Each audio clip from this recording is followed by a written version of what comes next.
Trading और investing in stock market is subject to market risk. Share market में trade या invest करना बाजार जोखिम के अधीन होता है।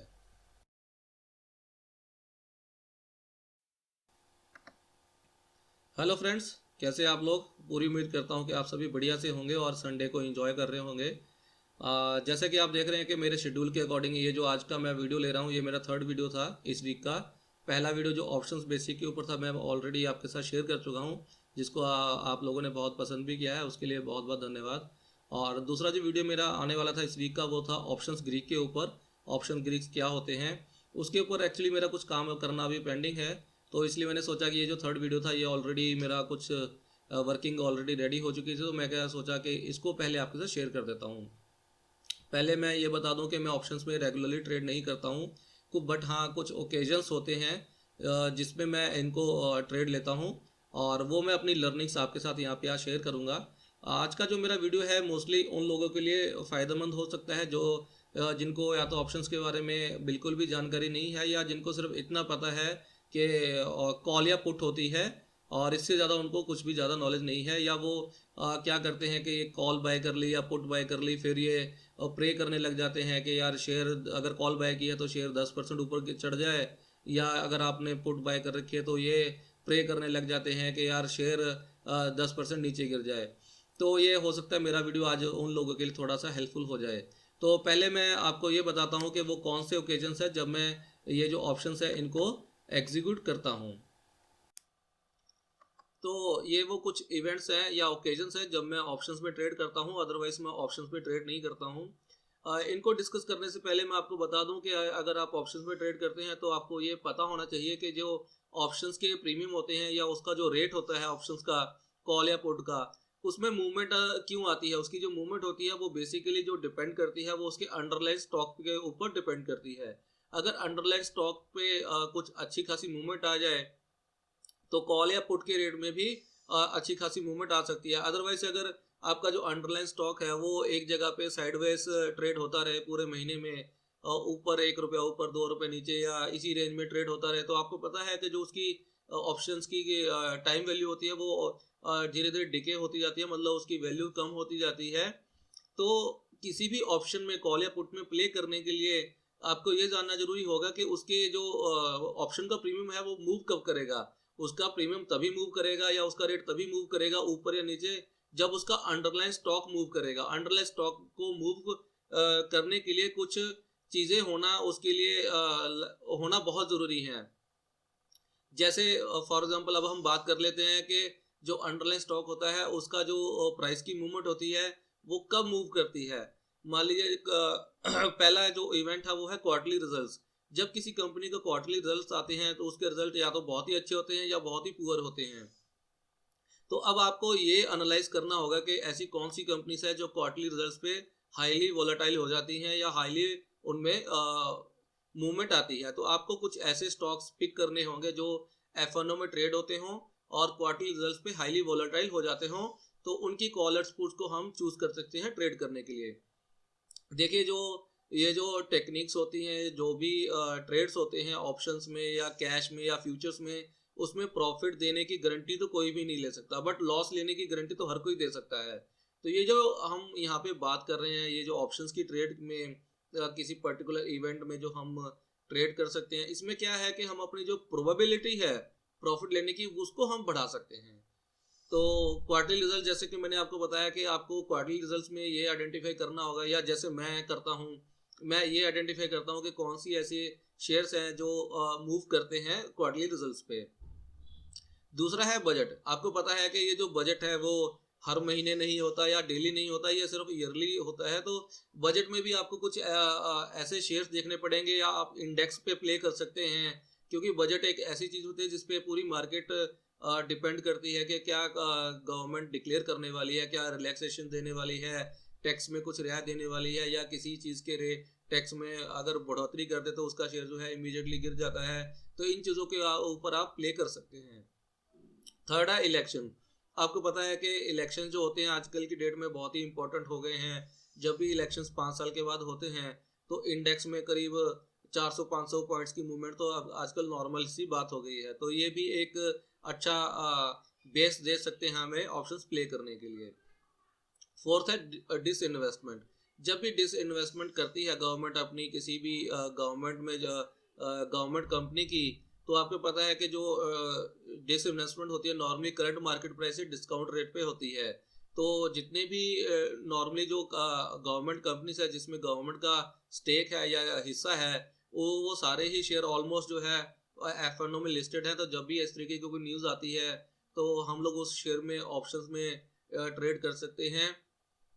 उसकी पुट या कॉल जो भी है हम बाय कर सकते हैं, और अगर डिसइन्वेस्टमेंट डिस्काउंट पे आते हैं तो नेचुरली बात है कि उसके जो प्राइसेस है वो डिक्लाइन करेंगे। फिफ्थ है OFS यानी ऑफर फॉर सेल या बायबैक।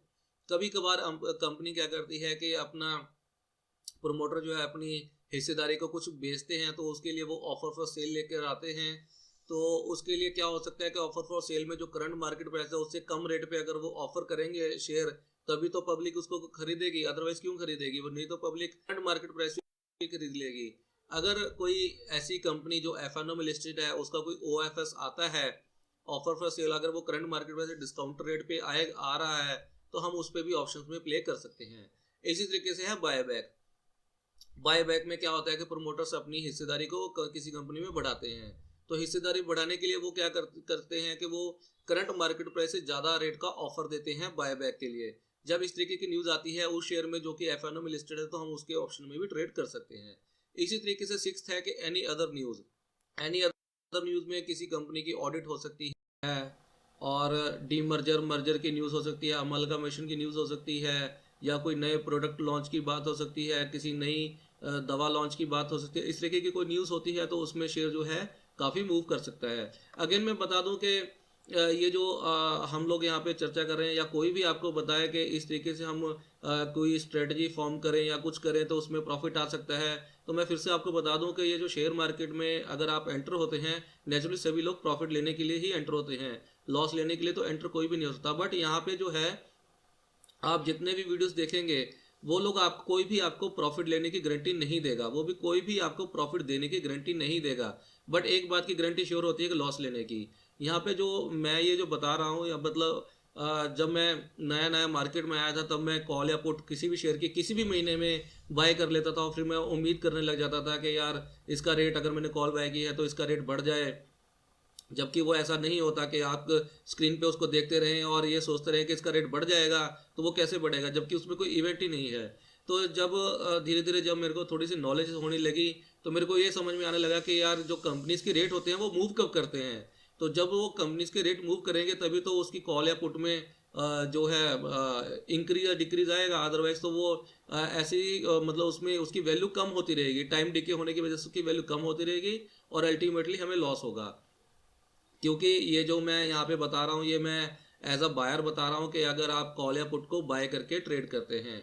अगर आप ऑप्शंस राइटिंग करते हैं तो ऑप्शंस राइटर के लिए वो महीने सबसे अच्छे होते हैं जिसमें कोई भी न्यूज़ ना हो, मेरे थिंकिंग के अकॉर्डिंग। क्योंकि अगर किसी महीने में न्यूज़ होगी तो शेयर के प्राइसेज में नेचुरली बहुत अच्छी खासी मूवमेंट आ सकती है। जो आपने राइट किया होगा, सेल किया होगा, उसमें लॉस होने के चांसेस ज़्यादा हो सकते हैं। तो जो राइटर्स होते हैं उनके लिए वो महीने ज़्यादा अच्छे होते हैं जिसमें कोई भी न्यूज़ नहीं होती, जिसमें शेयर जो है नॉर्मली साइडवेज मूव करते हैं। तो उनको पता है कि जो प्रीमियम है वो ऊपर तो जाएगा नहीं किसी शेयर का, या नीचे नहीं गिरेगा ड्रास्टिकली। उल्टा क्या होगा कि टाइम कम होते होते उसकी जो वैल्यू है कम हो जाएगी, और कम होने की वजह से जो ऑप्शंस राइटर होते हैं, जो शॉर्ट सेलिंग करते हैं ऑप्शंस की, उनको प्रॉफिट होता है।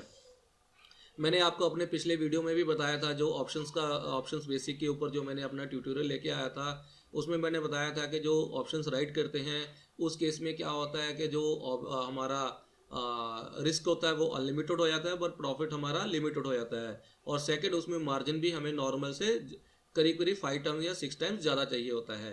इसलिए मैं जो हूँ, मैंने कभी आज तक ऑप्शंस राइटिंग नहीं करी है, और इसलिए मैं सिर्फ कॉल या पुट को बाय करने का ही जो स्ट्रेटजी है वो अपनाता हूँ।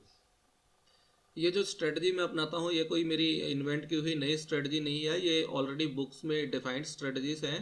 और बट इसको मैं इसलिए यूज़ करता हूँ सो दैट इन ओकेजन्स में ही यूज़ करता हूँ, सो दैट मेरी जो प्रॉफिट लेने की प्रोबेबिलिटी है वो बढ़ जाए। और मैं नॉर्मली कॉल या पुट बाय करके ही ट्रेड करता हूँ, सो दैट मेरा जो प्रॉफिट है वो अनलिमिटेड पोटेंशियल में आ जाए, और रिस्क जो है मेरा वो लिमिटेड रह जाए। तो देख लेते हैं वो कौन सी 2 स्ट्रेटजी है जो मैं यूज़ करता हूँ इनमें ट्रेड करने के लिए। तो ये वो 2 स्ट्रेटजीज हैं, स्ट्रैडल और स्ट्रैंगल, जिसमें मैं नॉर्मली जब कोई इवेंट आती है तब मैं ट्रेड करता हूँ। आप में से बहुत से लोग ये जो स्ट्रेटजीज है इनके बारे में जानते होंगे या पढ़ा होगा। अगर आप नहीं जानते तो मैं बता देता हूँ। स्ट्रैडल या स्ट्रैंगल एक ही तरीके की स्ट्रेटजीज होती हैं जिसमें हम कॉल या पुट एक ही शेयर की एक ही टाइम पे बाय करते हैं। तो बट इसमें एक छोटा सा डिफरेंस होता है। जो स्ट्रैडल होती है उसमें जो हम कॉल या पुट किसी भी शेयर की बाय करते हैं, सेम शेयर की, वो एट द मनी की होती है। एट द मनी, जैसे मैंने आपको अपने पिछले जो ट्यूटोरियल था ऑप्शंस बेसिक के ऊपर बताया था कि एट द मनी कौन सी चीज कॉल या पुट होती है। एट द मनी वो ऑप्शंस होते हैं जहाँ पे करंट मार्केट प्राइस और स्ट्राइक प्राइस सेम होता है, तो वो कॉल या पुट जो होती है वो एट द मनी कहलाती है। दूसरी है स्ट्रैंगल। स्ट्रैंगल में क्या होता है, स्ट्रैंगल में भी हम कॉल या पुट सेम शेयर की बाय करते हैं एक ही टाइम पे, बट जो कॉल या पुट होती है वो क्या होती है, आउट ऑफ द मनी होती है। अब जब मैं किसी शेयर में कॉल या पुट बाय करता हूं, जब मैं अपनी स्ट्रेटजी लेता हूं, तो मैं कॉल या पुट को अलग अलग टाइम पे बाय नहीं करता हूं, मैं सेम ही टाइम पे बाय करता हूं। रीज़न आपको बता देता हूं। मान लीजिए आपने किसी शेयर की कॉल तो बाय कर ली, आपके दिमाग में है कि आपने पुट भी बाय करनी है, बट आपने कॉल पहले बाय कर ली और करीब 5 या 10 मिनट वेट कर लिया पुट बाय करने के लिए। तो ये हो सकता है कि जो कॉल आपने बाय की, मान लीजिए 10 रुपये में आपने कॉल बाय कर ली, अब कॉल का रेट तो नीचे आके 8 रुपये हो गया, बट ये जो पुट थी जो आपको 9 रुपये में पहले मिल रही थी जब आपने 10 रुपये में इसको बाय किया था, हो सकता है ये अब आपको 12 रुपये में मिले। अगर आपने 10 पे ये बाय की थी और 12 पे ये बाय की थी, तो आपकी कॉस्टिंग जो है वो 22 रुपये हो जाएगी बजाय के 19 रुपये होने के। तो इसलिए मैं क्या करता हूँ कि जब भी मैं ये वाली स्ट्रेडल या स्ट्रैंगल स्ट्रेटजी लेता हूँ किसी शेयर में, तो मैं कॉल या पुट एक ही टाइम पे बाय करता हूँ। जैसे कॉल अगर मैंने बाय की, उसके इमीडिएटली बाद जो भी पुट का रेट होगा मैं उसको भी बाय कर लेता हूँ। तो चलिए अब मैं आपको इसको एक एग्जांपल से समझा देता हूँ।